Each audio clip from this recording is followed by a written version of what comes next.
మేము ఈ ఇంట్లోకి వచ్చి అయితే 3 ఇయర్స్ అయితే కంప్లీట్ అయిపోయింది. ఎవ్రీ ఇయర్ కూడా శ్రీరామనవమి రోజు అయితే సీతారాముల ఫోటో తెచ్చుకొని ఇంట్లో పెట్టుకుందాం అనుకుంటా, కానీ ఎప్పుడూ ఈ 3 ఇయర్స్లో కూడా ఎప్పుడూ కుదరలేదు.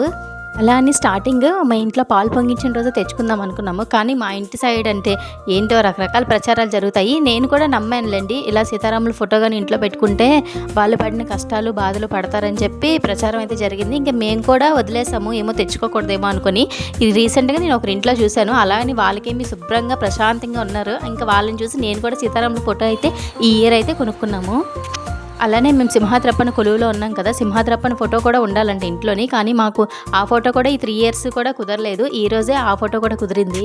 ఫస్ట్ పూజా మందిరంలో పైన అయితే సెట్ చేశాను, కానీ పైన సరిగ్గా సెట్ కాలేదు. అంటే ఫోటో కొంచెం సైడ్కి అయిపోయింది. ఇంకా మళ్ళీ ఎందుకో నాకు పూర్తిగా ఫినిష్గా అనిపించలేదు. ఇంక మళ్ళీ ఫోటో అయితే కింద అయితే పెట్టేశాను. ఆ ప్లేస్లో సత్యనారాయణ స్వామి ఫోటో పెట్టి ఇంకా కిందనైతే సీతారాముల ఫోటో అయితే పెట్టాను. పక్కనే శివ కుటుంబం ఫోటో ఉంది, ఇంకా ఆ ఫోటో పక్కన అయితే ఈ ఫోటో పెట్టాను. ఈ వీడియో కానీ మీకు నచ్చితే లైక్ షేర్ చేసి అలానే సబ్స్క్రైబ్ చేసుకోండి. Bye bye.